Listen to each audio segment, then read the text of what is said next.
ಆತ್ಮೀಯ ಬಂಧುಗಳೇ, ಮಹಾಭಾರತ ಉದ್ಯೋಗ ಪರ್ವ ವಿದುರ ನೀತಿ, ಇದರಿಂದ 6ನೇ ಅಧ್ಯಾಯವನ್ನು ತಿಳ್ಕೊಳ್ತಾ ಇದ್ವಿ.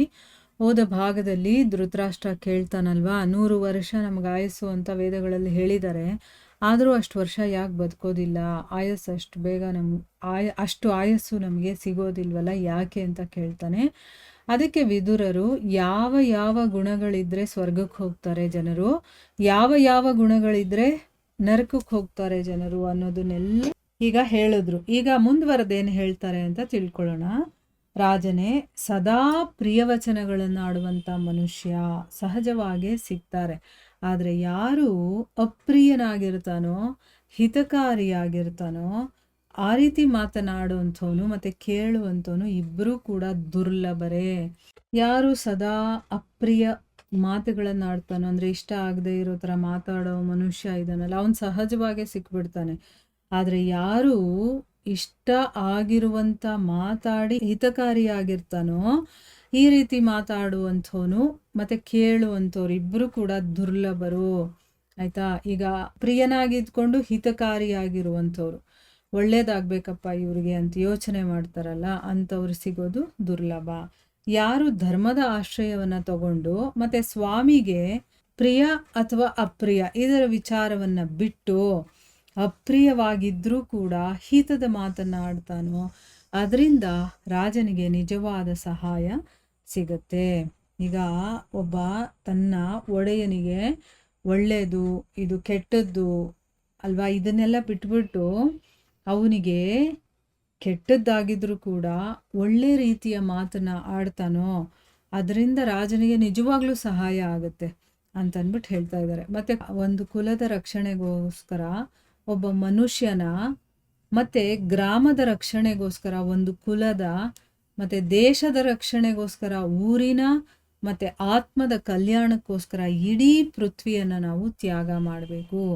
ಈಗ ಒಂದು ಕುಲ ಚೆನ್ನಾಗಿರುತ್ತೆ, ಹಂಗಿರ್ಬೇಕಾದ್ರೆ ಒಬ್ಬ ಮನುಷ್ಯ ಬಲಿ ಆಗಬೇಕು ಅಂತಂದಾಗ, ಅಥವಾ ಆ ಮನುಷ್ಯನನ್ನು ನಾವು ಬಿಡಬೇಕಾದಂಥ ಒಂದು ಪರಿಸ್ಥಿತಿ ಬರುತ್ತೆ ಅಂತಂದಾಗ ಬಿಟ್ಟರೂ ಪರವಾಗಿಲ್ಲ, ಒಬ್ಬ ಮನುಷ್ಯನನ್ನು ಬಿಟ್ಟರೂ ಪರವಾಗಿಲ್ಲ, ಒಂದು ಕುಲದ ರಕ್ಷಣೆ ಆಗುತ್ತೆ ಅಂದಾಗ ಆ ಕೆಲಸ ಮಾಡಬೇಕು. ಈಗ ಒಂದು ಗ್ರಾಮದ ರಕ್ಷಣೆಗೋಸ್ಕರ ಒಂದು ಕುಲವನ್ನು ನಾವು ತ್ಯಾಗ ಮಾಡಬೇಕು ಅಂತಂದರೆ ಅದಕ್ಕೆ ಸಿದ್ಧವಾಗಿರಬೇಕು.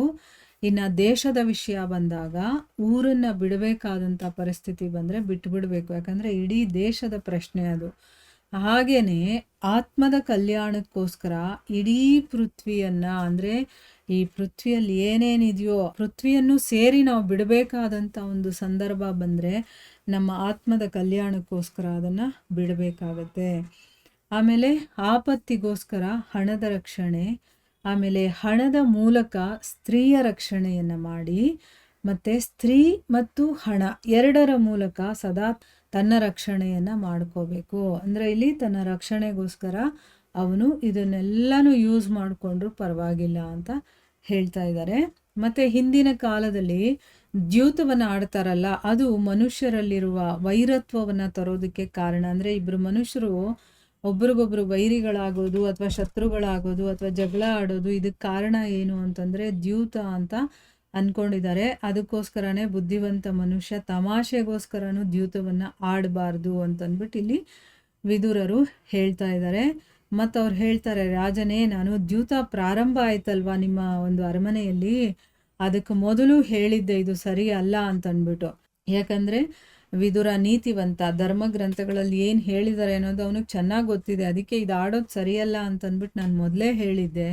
ಆದರೆ ಹೇಗೆ ರೋಗಿಗೆ ಔಷಧ ಮತ್ತು ಪಥ್ಯ ಅನ್ನೋದು ಇಷ್ಟ ಆಗೋದಿಲ್ವೋ, ಅದೇ ರೀತಿ ನನ್ನ ಈ ಮಾತುಗಳೆಲ್ಲ ನಿಮಗೆ ಯಾರಿಗೂ ಇಷ್ಟನೇ ಆಗಲಿಲ್ಲ ಅಂತಂದರೆ ನೀವು ಅದನ್ನು ಇಷ್ಟಪಡಲ್ಲ. ಹೇಗೆ ಒಬ್ಬ ರೋಗಿಗೆ ನೋಡಿ ಔಷಧಿ ಕೊಟ್ಟರೆ ಇವು ಕಹಿ, ನಾನು ಕುಡಿಯಲ್ಲ, ನಾನು ತಿನ್ನಲ್ಲ ಅಂತ ಹಠ ಮಾಡ್ತಾನಲ್ವಾ, ಇನ್ನು ಪಥ್ಯ ಹೇಳಿದ್ರೆ ಅಂತೂ ಅವ್ನ ಪಥ್ಯ ಇರೋದೇ ಇಲ್ಲ. ಯಾಕಂದರೆ ಅವ್ನ ನಾಲಿಗೆ ರುಚಿಗೆ ಇಂಪಾರ್ಟೆನ್ಸ್ ಕೊಡೋದು, ಅದಕ್ಕೆ ಅವನಿಗೆ ಅನಾರೋಗ್ಯ ಆಗಿರೋದು. ಆದರೆ ಈಗ ರೋಗ ಸರಿ ಹೋಗಬೇಕು ಅಂತಂದರೆ ಔಷಧಿಯನ್ನು ತಗೊಳ್ಳೇಬೇಕು, ಪಥ್ಯ ಕೂಡ ಇರಲೇಬೇಕಾಗತ್ತೆ.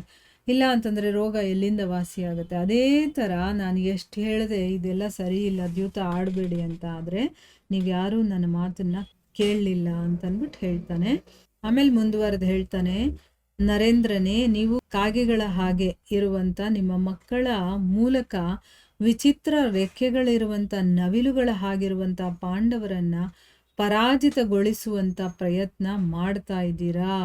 ಅಂದ್ರೆ ಇಲ್ಲಿ ಧೃತರಾಷ್ಟ್ರನ ಮಕ್ಕಳನ್ನ ಕಾಗೆಗೆ ಹೋಲಿಸ್ತಾ ಇದ್ದಾರೆ.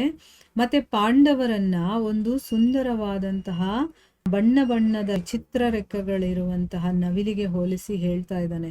ನೀವು ಕಾಗೆಗಳ ಹಾಗಿರುವಂಥ ನಿಮ್ಮ ಮಕ್ಕಳ ಮೂಲಕ ನೀವು ವಿಚಿತ್ರ ರೆಕ್ಕೆಗಳಿರುವಂತಹ ನವಿಲುಗಳ ಹಾಗಿರುವಂಥ ಪಾಂಡವರನ್ನ ನೀವು ಸೋಲಿಸ್ಬೇಕು ಅಂತ ಪ್ರಯತ್ನ ಮಾಡ್ತಾ ಇದ್ದೀರಲ್ಲ, ಇದಾಗೋ ಕೆಲಸನಾ? ಸಿಂಹಗಳನ್ನು ಬಿಟ್ಟು ನರಿಗಳ ರಕ್ಷಣೆಯನ್ನು ಮಾಡ್ತಾ ಇದ್ದೀರಾ. ಸಮಯ ಬಂದಮೇಲೆ ನೀವು ಇದಕ್ಕೆ ಪಶ್ಚಾತ್ತಾಪ ಪಡಲೇಬೇಕಾಗುತ್ತೆ. ಅಂದರೆ ಪಾಂಡವರು ನಿಮ್ಮ ಮಾತನ್ನು ಕೇಳ್ತಾರೆ, ನೀವು ಹೇಳಿದಾಗೆ ನಡ್ಕೊಳ್ತಾರೆ. ನಿಮ್ಮ ಮಕ್ಕಳೇ ನಿಮ್ಮ ಮಾತನ್ನು ಕೇಳೋದಿಲ್ಲ. ಆದರೂ ಕೂಡ ಪಾಂಡವರು ತುಂಬ ಭಕ್ತಿ ಗೌರವ ಇಟ್ಕೊಂಡಿದ್ದಾರೆ ನಿಮ್ಮ ಮೇಲೆ. ಅದಕ್ಕೆ ನೀವು ಹೇಳಿದ ಎಲ್ಲವನ್ನೂ ಮಾಡ್ತಾರೆ ಅಂಥವ್ರವರು. ಆದರೆ ನೀವೇನು ಮಾಡ್ತಾ ಇದ್ದೀರಾ? ಸಿಂಹಗಳನ್ನು ಬಿಟ್ಟು ನೀವು ನರಿಗಳ ರಕ್ಷಣೆ ಮಾಡ್ತಾ ಇದ್ದೀರಾ. ಇಲ್ಲಿ ಪಾಂಡವರನ್ನ ಸಿಂಹಕ್ಕೆ ಹೋಲಿಸ್ಬಿಟ್ಟು ಧೃತರಾಷ್ಟ್ರನ ಮಕ್ಕಳನ್ನ ನರಿಗಳ ಅಂದರೆ ನರಿ ಬುದ್ಧಿನೇ ಅವ್ರಿಗಿರುವಂಥದ್ದು. ಹೇಗೆ ಅದನ್ನೆಲ್ಲ ಪಡ್ಕೊಳ್ಳೋದು, ಕಬಳಿಸ್ಕೊಳ್ಳೋದು, ಈ ರೀತಿ ಅವರು ಯೋಚನೆ ಮಾಡ್ತಾರೆ. ಅದೇ ಪಾಂಡವರು ಆ ರೀತಿ ಯೋಚನೆ ಮಾಡ್ತಾ ಇಲ್ಲ. ಅವ್ರು ಎಲ್ಲರೂ ಚೆನ್ನಾಗಿರೋಣ ಅಂತ ಅಂದ್ಬಿಟ್ಟು ಹೇಳ್ತಾ ಇದ್ದಾರೆ. ಆದರೆ ಅದನ್ನು ಅವನು ಅರ್ಥ ಮಾಡಿಕೊಳ್ಳೇ ಇಲ್ಲ.